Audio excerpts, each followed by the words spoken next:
Hello friends, రీసెంట్గా box office దగ్గర 200 కోట్లకు పైగా కలెక్షన్ సాధించిన హీరో సూర్య కెరీర్లో బిగ్గెస్ట్ బ్లాక్ బస్టర్గా నిలిచిన సినిమా వీరభద్రుడు.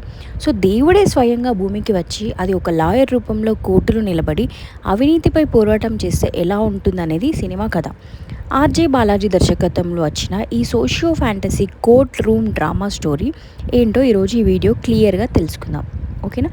స్కిప్ చేయకుండా చివరి వరకు చూడండి, మీకు మూవీ ఏంటో అర్థమవుతుంది. సో కథ విషయానికి వస్తే, ఒక పేద తండ్రి అతని కూతురు బిను, ఆమె పేరు బిను ఉంటుంది, ఆ అమ్మాయికి లివర్ ట్రాన్స్ప్లాంట్ కోసం ఆపరేషన్ హైదరాబాద్కి వస్తారు. సో దానికోసం వాళ్ళు తన ఊరు నుంచి 60 తులాల బంగారం తీసుకుని నాకు చుట్టూ తిరుగుతున్న సమయంలో వాళ్ళకి baby Krishna, RJ Balaji, so ఈ డైరెక్టర్ ఇక్కడ బేబీ కృష్ణ అనే లాయర్ పరిచయం అవుతాడు.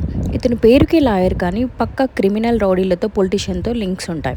సో కోర్టు సిస్టమ్ తన చేతుల్లో పెట్టుకుని నడిపిస్తుంటాడు. సహాయం చేస్తామని నమ్మించి ఆ పేద తండ్రి దగ్గర ఇంతలా భ్రష్టు పడిపోవడం, ఒక పేద ప్రాణం పోయే పరిస్థితి రావడం చూసి ఆ లార్డ్ వీరభద్ర స్వామి స్వయంగా భూమి మీదకి వస్తాడు.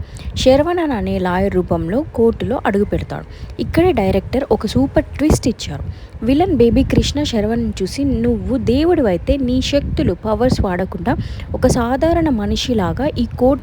ఫ్రెండ్స్, ఇది వీరభద్రుడి సినిమా కథ. ఈ స్టోరీ మీకు నచ్చితే వీడియోని లైక్ చేయండి, మీ ఫ్రెండ్స్కి షేర్ చేయండి. మరిన్ని ఇంట్రెస్టింగ్ మూవీస్ కోసం మన ఛానల్ని సబ్స్క్రైబ్ చేసుకోండి. Thank you for watching.